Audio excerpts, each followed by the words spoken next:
Hi there, this is Usha Pandit, your Mindsprings English teacher. I'm doing a series for English teachers on how to teach English. I'm talking about good habits of English teachers. I'm talking about training that you should be getting for yourselves so that you know how to be better teachers. All this is extremely important. We've somehow relegated training to a place where we have a checklist for PD, professional development, 2 months in a year, and all of us sit together and listen to some people talking to us about certain issues, and that's it. But that can't be training. Training is when you imbibe and when you learn and when you think about it and when you start acting in the classroom. That's how training happens. So often people ask me questions on how to teach. So let me give you a sample today on how to teach. So suppose you have a very simple Ken Nesbitt poem which is normally given to a primary class and you are asked to do it in grade 9. Now you'd say, why would anyone do that? It's very good practice to do that, because what it does for us as English teachers is it takes us out of the content box and puts us into a skills box. So if you give me a very simple poem and tell me that it has to be done, or a fairy tale or a fable, and you tell me it has to be done with a group of business management graduates, then I should be able to think about what I should do with a different age group. Clearly, I will not teach it the way I teach it to grade 2. I'm going to teach it at a very different level. And how do I teach it? This is a very good thought experiment for teachers to have from time to time. So let's see what I did with this particular Ken Nesbitt poem. I'm going to read the poem to you. And then if you want, pause the video and have a think about what you would do with that poem before you listen to me after this, because then I'll influence your thinking. So just take a pause and check it out. So this is the poem and it goes like this. Remember, we have been asked to teach this to a grade 8, let us say. The missing tooth. Okay? The missing tooth.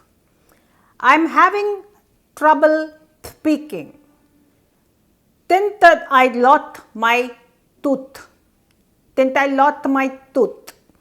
That yesterday my tooth was fine. Today it wiggled lot. At first I thought it silly when my tooth fell out today, but no one seems to understand a single word I say.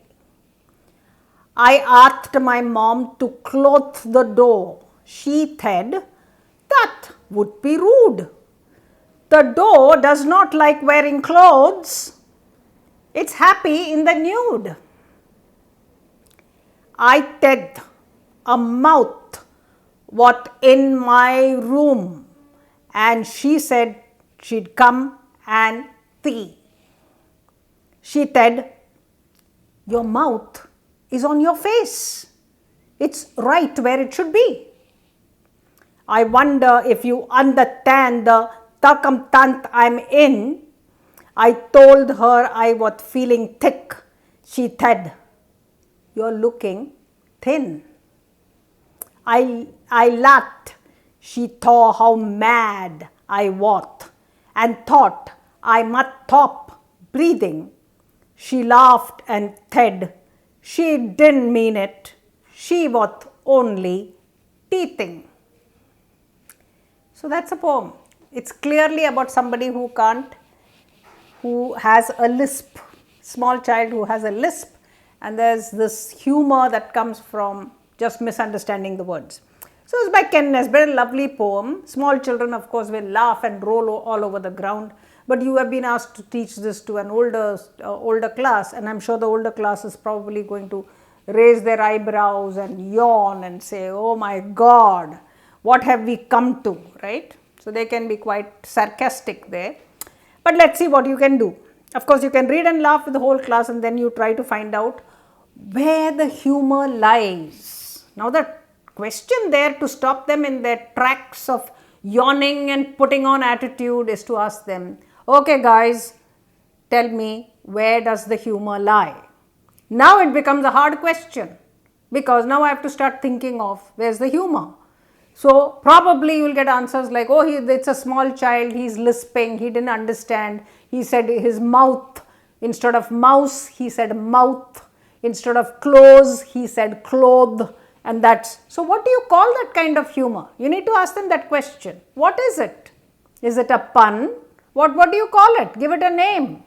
And so you will come to the elements of humor, which is extremely important. And what are they? They are puns. So is this a pun? Do you have two words, a word that has two meanings? No. It's just the way he is speaking is all, it's a misunderstanding, isn't it? It's just a misunderstanding, it's not a pun. Exaggerations. Is there an exaggeration? Is there a verbal irony, a dramatic irony, a situational irony? Are there incongruencies? Are there strange juxtapositions?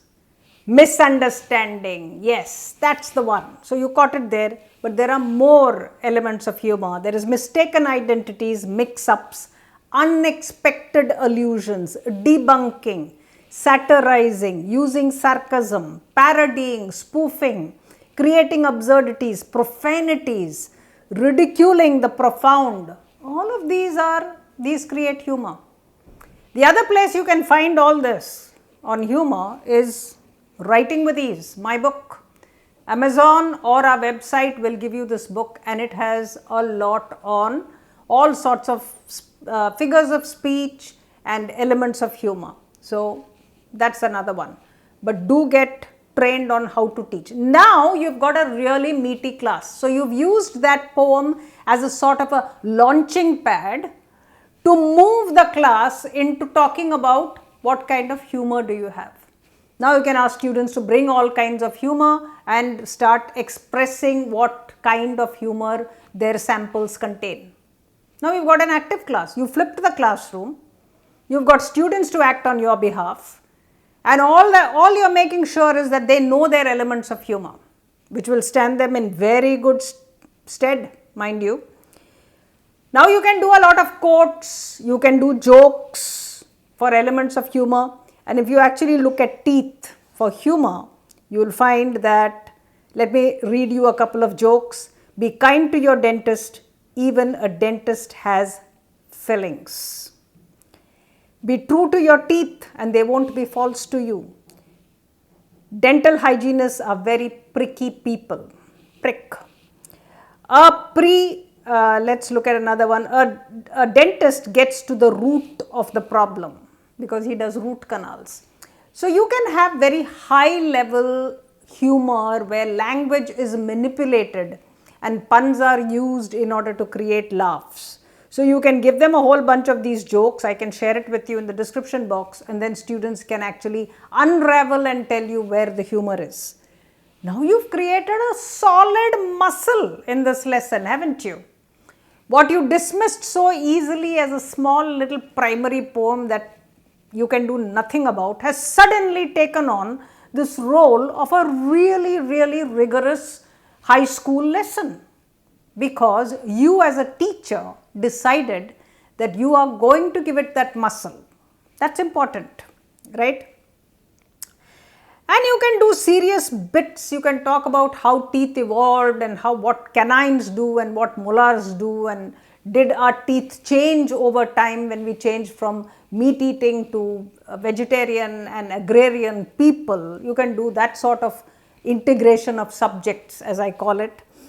And of course you can have dental problems. What are the various dental problems that people have? You can do a survey on that, a video on teeth care if you like. You can go to other poems about dentists. There are other people who have written poems, funny poems like Adam Rex's The Dentist, or The Dentist where Dracula Jr. visits the dentist. That kind of funny poems for laughs, you can do that. You know, the problem with teachers and planners is that we use no imagination. We do not choose related kind of resources. We stick to that one poem and then we keep asking questions on it, and we do it to death. Flogging a dead donkey, they call it. So I think we need to stop doing that. We sit and wonder what to do, and we do it in a paralyzed state of fear, because the fear is, how can we do this in an exam? You can ask all these questions. You can give 2 jokes and say what is the humor in this joke, can't you? But we don't give ourselves permission to set questions like that. See? And therein lies the problem. So do not be slaves to the text. You should not focus on it to a fault. The poem, the meanings, examination, tests, all of these are our overriding concern, and we must somehow not get out of that and start looking at it in a wider context. So it doesn't matter whether it's a baby class or whether it's a higher class. You can always find a wonderful way to teach. Now, one of the things that I want you to think about is, again, how do I get training in this? How can I get training in this so that the simple and banal lessons that I do, where I stick to the text or the content, how can I make it better? And once again, I'll tell you, when we put up courses on questioning or critical thinking or how to do a poem, how to make life links, make sure, even if it's a 1 or 2 day course, join it and find out. Practice with us so that you can do it along with other people in groups and learn how to ideate as a teacher. So the elements of life that the children or the students or young adults learn in this class will be good for all times. How is that? Because it will help enhance them to put labels on humor when they watch films and when they look at satirical cartoons and when they hear jokes. When they hear jokes that are sometimes a little smutty, in every situation, they will have a sense of control because they can label those parts. So if we miss this kind of teaching, then we would have shortchanged our students. We teachers don't share anything. Make sure that this is shared widely. Subscribe to the channel, press the bell notification and share the link with all the English teachers you know, because you rarely get an opportunity to be academically trained by good educators. So till we meet again, keep smiling.